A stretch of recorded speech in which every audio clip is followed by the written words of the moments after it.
Hola a todos y bienvenidos a Euronews Hoy. Empezamos el informativo con la guerra en Ucrania, que ha sido el tema central de diferentes acontecimientos.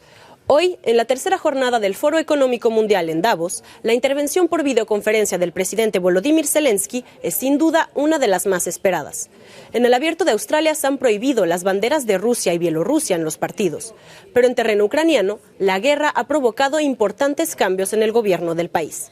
Primero con la dimisión de un asesor de la oficina del presidente, que dimitió tras sugerir que el impacto del misil en un edificio residencial en Dnipro el sábado pasado pudo haber sido provocado por el desvío de las mismas defensas ucranianas. Y segundo, con la muerte del ministro del Interior de Ucrania, que fue víctima de un accidente de helicóptero. Falleció junto a al menos otras 16 personas, entre ellas niños y otros 2 altos cargos del ministerio. El helicóptero se estrelló junto a un jardín de infancia y un edificio de viviendas en Brovary, una ciudad en las afueras de Kiev. Se ha abierto una investigación sobre la causa del accidente.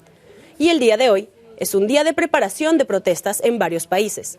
En Francia, los sindicatos se preparan para la huelga general que esperan que paralice el país este jueves, en respuesta a la reforma que retrasa la edad de jubilación de los 62 a los 64 años. Y en Perú, cientos de manifestantes recorrieron este martes el centro de Lima, y grupos de ciudadanos han partido desde varias regiones del sur del país hacia la capital, para sumarse a las protestas que exigen la renuncia de la presidenta Dina Boluarte. Todo eso está en nuestro informativo de hoy.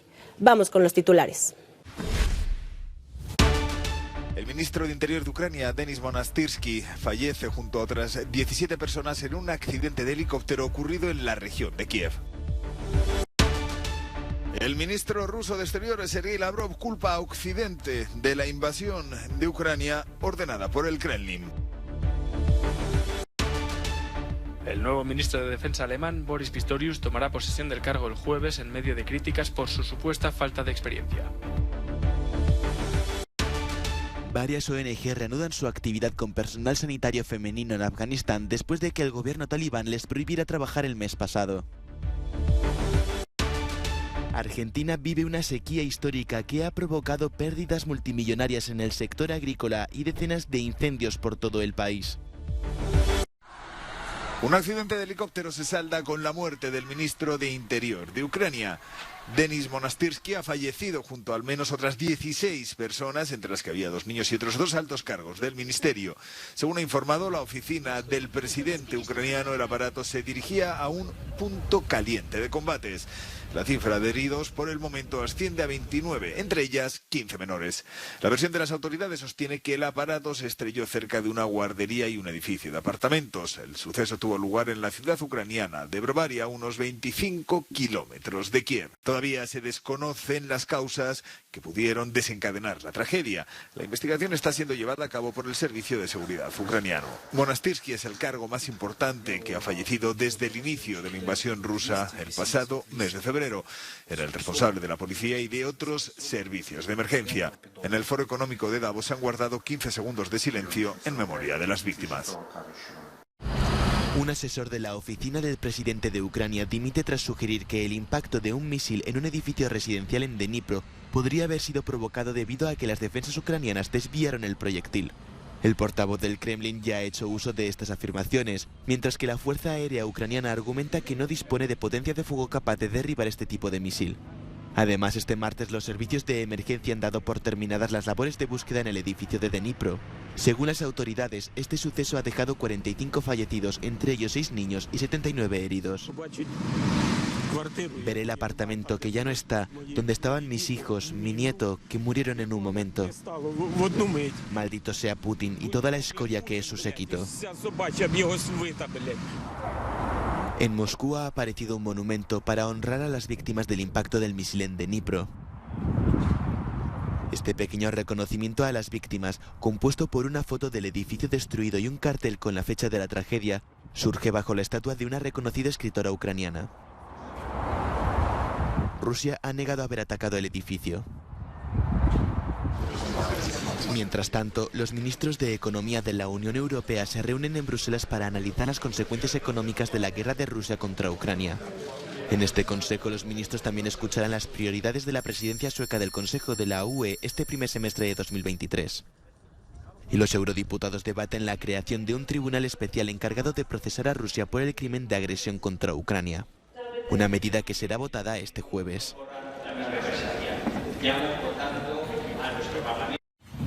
El ministro de Asuntos Exteriores de Rusia ha arremetido contra el apoyo de Occidente a Ucrania en una serie de feroces andanadas retóricas durante una rueda de prensa de 1 hora en Moscú. Sostiene que su país se vio obligado a invadir Ucrania debido a lo que ha llamado la guerra híbrida de Occidente contra Rusia. Lo que está ocurriendo ahora en Ucrania es el resultado de muchos años de preparación por parte de Estados Unidos y sus aliados para iniciar una guerra híbrida global contra la Federación Rusa. De hecho, nadie lo oculta. Hace poco, el presidente croata Milanovic dijo que es la guerra de la OTAN contra Rusia. Es una declaración directa y honesta. También parece que ha descartado las conversaciones de paz, afirmando que Occidente había sido un obstáculo para Kiev. Occidente decide en nombre de Ucrania. Fueron ellos quienes prohibieron a Zelensky llegar a un acuerdo con Rusia a finales de marzo del año pasado, cuando dicho acuerdo estaba listo. Así que Occidente decide. Y decide por Ucrania sin Ucrania.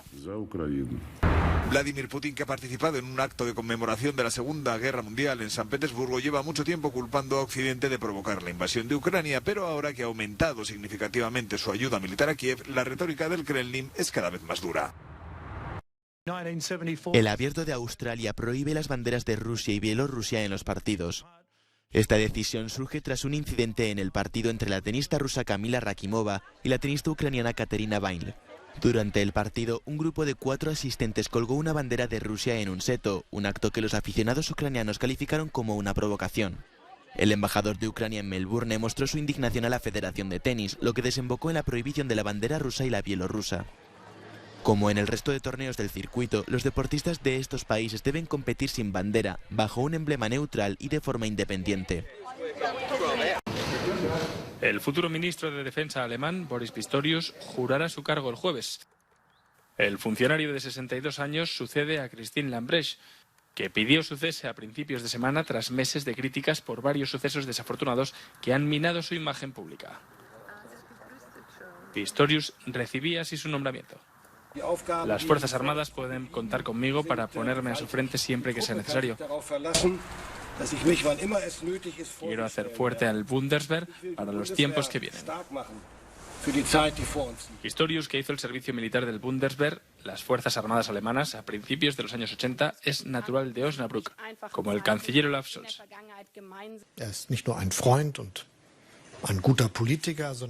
No es solo un amigo y un buen político, sino también alguien que tiene mucha experiencia en política de seguridad, que ha trabajado muy abierta y estrechamente con el Bundeswehr, también en su cargo anterior, y que además tiene la fuerza y la serenidad necesarias para una tarea tan grande en vista del actual cambio de época.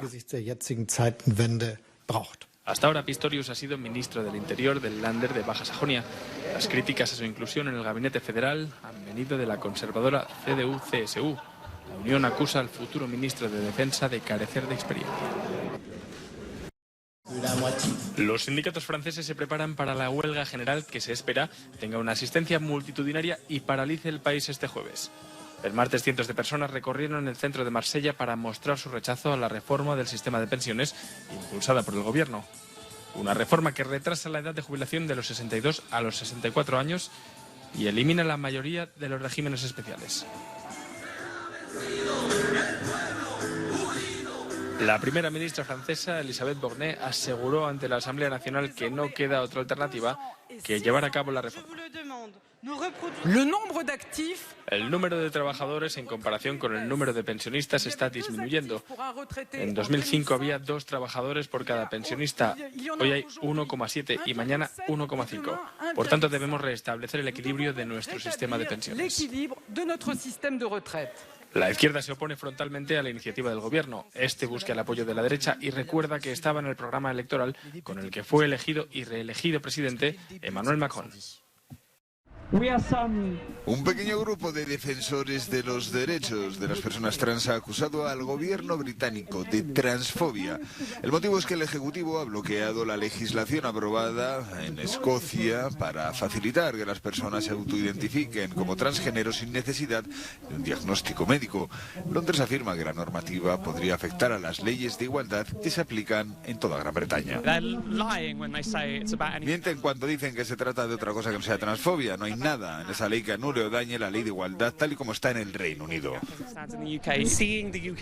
Ver que el gobierno del Reino Unido interviene para impedir que Escocia mejore su reforma de reconocimiento de género básicamente supone que el gobierno del Reino Unido está tan comprometido a no dejar que los derechos trans mejoren dentro del país que están dispuestos a dañar su reputación y su relación con Escocia para hacerlo. El Ejecutivo británico va a utilizar los poderes de la sección 35 para anular un proyecto de ley aprobado por el Parlamento escocés por primera vez desde que se creó el legislativo en Edimburgo en 1999. Evaluamos que el proyecto de ley tendría un grave impacto adverso, entre otras cosas, en el funcionamiento de la Ley de Igualdad de 2010. Esos efectos adversos incluyen impactos en el funcionamiento de clubes, asociaciones y escuelas de un solo sexo y protecciones como la igualdad salarial. La ministra principal escocesa, Nicola Sturgeon, ha acusado a Londres de lanzar un ataque directo contra la institución del Parlamento escocés y asegura que el asunto acabará inevitablemente en el Tribunal Supremo. La figura central del escándalo de corrupción en el Parlamento Europeo, conocido como Qatargate, el ex eurodiputado Pier Antonio Panzeri ha firmado un acuerdo de arrepentimiento con las autoridades belgas. A cambio de una condena limitada, hará declaraciones sustanciales y reveladoras sobre el supuesto escándalo de corrupción que permitía aumentar la influencia en Europa de Qatar y Marruecos a cambio de dinero. Según la Fiscalía Federal, Panzeri revelará información sobre el modus operandi de la organización delictiva, los acuerdos financieros y la implicación de personas conocidas y desconocidas. Y esto incluirá la identidad de aquellos a los que admite haber sobornado. Algunos eurodiputados esperan que esta cooperación ayude a resolver interrogantes. La decisión de Panzeri de cooperar con las autoridades belgas podría abrir una ventana para acelerar el esclarecimiento de este enorme escándalo de corrupción. Esperemos que tengamos más nombres y que nos acerquemos a la verdad lo antes posible. Algunos medios belgas han informado de que Panzeri ya ha confesado que dio 120.000 euros a otro eurodiputado socialista, Marc Tarabella. Con esta cooperación, Panzeri reducirá su condena, pero seguirá enfrentándose a un castigo que incluye penas de prisión, una multa y la confiscación de todos los bienes adquiridos que actualmente suman aproximadamente 1 millón de euros. Su abogado ya ha indicado que será sentenciado a 5 años de cárcel, pero la parte que exceda de 1 año quedará en suspenso. Al menos 3 ONG reanudan su actividad con personal femenino en Afganistán. Estas son el Comité Internacional de Rescate, Save the Children y CARE, y afirman que han recibido garantías de las autoridades talibanes de que las mujeres pueden seguir trabajando en el sector de la salud. Esta noticia llega después de que a finales del mes pasado el Ministerio de Economía del país anunciara que las mujeres tenían prohibido trabajar en las organizaciones no gubernamentales que operan en el país, bajo el pretexto de que muchas de las empleadas no portaban el velo. La nueva medida coincide con la llegada a Kabul de la vicesecretaria general de la ONU, Amina Mohamed. Esta visita forma parte de una gira por varios países para tratar de promover los derechos de las mujeres y niñas, limitados de manera radical por los talibanes desde que volvieron a hacerse con el control del país en 2021. Entre estas restricciones está la prohibición del acceso a la educación secundaria y superior. Las ONG son una ayuda esencial en este país, donde más de la mitad de los 38 millones de habitantes se enfrentan a una inseguridad alimentaria aguda y donde 3 millones de niños corren el riesgo de sufrir malnutrición. Miles de manifestantes mantienen la presión sobre la nueva presidenta de Perú, Dina Boluarte. La capital del país fue de nuevo escenario de protestas el martes y aún deben llegar a Lima ciudadanos de diversas regiones del territorio que piden la renuncia de la mandataria. En las marchas hubo insultos y lanzamientos de objetos contra periodistas y también altercados con las fuerzas de seguridad que usaron gases lacrimógenos. La policía ha señalado cortes en 81 puntos que han afectado a 19 carreteras nacionales. Boluarte ha anunciado que serán desbloqueadas por las fuerzas del orden. Además, se ofrece a conversar sobre las reclamaciones sociales de los manifestantes, pero no sobre las políticas que considera inviables desde el Ejecutivo. Las autoridades han cancelado todos los espectáculos deportivos entre el 17 y el 23 de enero, incluida la Liga de Fútbol que comenzaba este fin de semana. Hasta el momento, las protestas se han saldado con medio centenar de muertos. Sequía alarmante en Argentina. Las altas temperaturas y la escasez de precipitaciones entre los meses de septiembre y diciembre han provocado un gran deterioro de los cultivos en las zonas de Mesopotamia, la zona centro-norte y el núcleo pampeano. Los agricultores estiman que los cultivos de maíz han sufrido pérdidas de más de 500 millones de dólares y la Bolsa de Comercio de Rosario afirmó que la región de la Pampa Húmeda ha perdido la mitad de la cosecha de soja. No llueve hace varios meses, tenemos un déficit muy grande de muchos milímetros, perdimos prácticamente todos los cultivos de invierno, se perdió los cultivos de cebada, se perdió el trigo, se perdieron las legumbres que se siembran en invierno como la arveja y bueno, todos los cultivos de verano. Soja, maíz, sorgo y girasol se sembraron mucho más tarde de lo que normalmente se siembra. La escasez hídrica, que según el Sistema de Información sobre Sequías afecta a un 55% del país, ha propiciado la aparición de incendios en al menos 14 regiones. Los bomberos afirman que la situación está descontrolada. Hay incendios por todos lados, está terrible la sequía que hay, todo seco, no llueve nada y esto va a seguir para rato. Hasta que no llueva va a seguir. La Bolsa de Cereales de Argentina calcula que debido a la escasez de agua y a la gran cantidad de incendios, las ventas externas de grano y sus derivados bajarán entre un 21 y un 33% en el periodo de 2022 y 2023. Todo esto por culpa de una sequía que los agricultores califican de histórica. Controversia en México tras la entrada en vigor de la nueva ley antitabaco, una ley que prohíbe la publicidad en cualquier medio y el consumo en los lugares al aire libre donde haya concurrencia colectiva, como playas, terrazas y áreas de juego. Los expendedores de tabaco denuncian que esta nueva ley incentivará un mercado negro y afectará en un 25% los ingresos de los micro, pequeños y medianos tenderos del país. En la calle también hay quejas por estas restricciones. Está bien y está mal a la vez. Está bueno porque pues te hace daño esa cosa, no entendemos y pues está mal en otra parte porque pues uno puede hacer lo que quiera uno con su salud. Más bien ya no va a querer entrar así como a tomar o así porque pues ya todos fuman, o sea todo el mundo quiere fumar, entonces sí nos va a bajar las ventas a nosotros. México, que ya prohibió el consumo de tabaco en espacios cerrados en 2009, busca disminuir la población fumadora, que se calcula en 15 millones. Muere la hermana André, considerada la persona más longeva del mundo. Falleció con 118 años en la ciudad francesa de Tolón, donde residía, y a pocos días de alcanzar los 119 años. La monja, que destacaba por su empatía hacia los demás y su sentido del humor, decía que el trabajo la mantuvo en vida, pues estuvo activa hasta los 108 años. Pero últimamente ciega y en silla de ruedas, se lamentaba que Dios se había olvidado de ella. Un olvido ya reparado para Lucille Randon, su verdadero nombre. La ciudad minera sueca de Kiruna va a ser trasladada edificio por edificio a 3 kilómetros de su actual ubicación. El motivo es la mina que existe bajo la ciudad, que pone en riesgo la seguridad de los edificios y donde además se han encontrado nuevos minerales. Kiruna está situada a 200 kilómetros al norte del Círculo Polar Ártico y se fundó hace 125 años para que se instalaran los trabajadores de una mina de hierro. Sus habitantes aprobaron la idea del traslado tras una consulta ciudadana. Quieren construir espacios de encuentro, como una plaza que no teníamos. También quieren más zonas comerciales, calles peatonales y además, quizá lo más importante, el acceso a la naturaleza. Nos gusta mucho vivir al aire libre. Se reubicarán 450.000 metros cuadrados de viviendas, escuelas y locales públicos, comerciales y de ocio. Se espera que esté terminado en 2035. Una de las construcciones más sensibles es la emblemática iglesia de 1912. Es muy importante para los ciudadanos que la iglesia se traslade y no se derribe. Creo que la gente está deseando que llegue el día del traslado.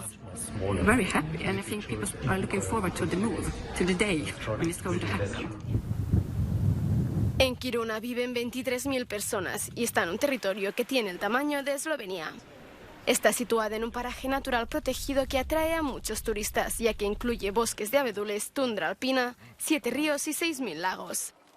La expansión de la mina preocupa a los Sami, el pueblo indígena de Laponia, que vive sobre todo del pastoreo de renos. El gobierno sueco asegura que tendrá en cuenta sus necesidades y ha invitado a uno de sus líderes a hablar con la prensa. La diversidad biológica del Ártico es crucial también para la población del continente. No podemos depender solo de la selva amazónica y pretender que protegiéndola podamos mantener el resto de nuestros hábitos de consumo y la extracción de recursos naturales en el Ártico durante años.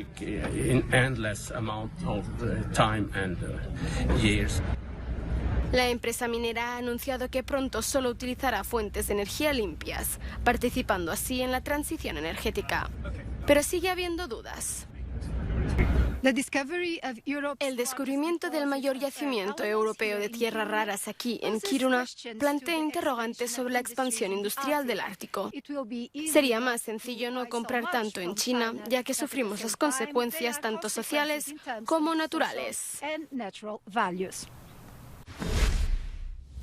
Hasta aquí llega nuestro informativo de hoy, pero les recordamos que seguimos con ustedes a través de nuestra página web y de nuestras redes sociales.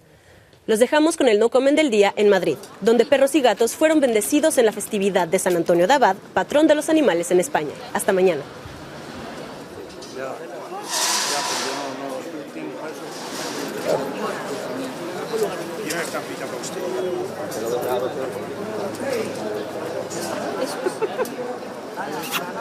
Es súper bueno. Templando, yo creo que tiene un poco frío. Muy bien.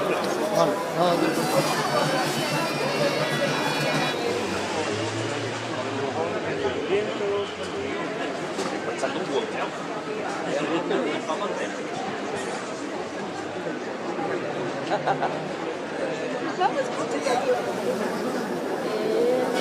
no sé dónde está. Sí, una de las... No, ella no. Otra.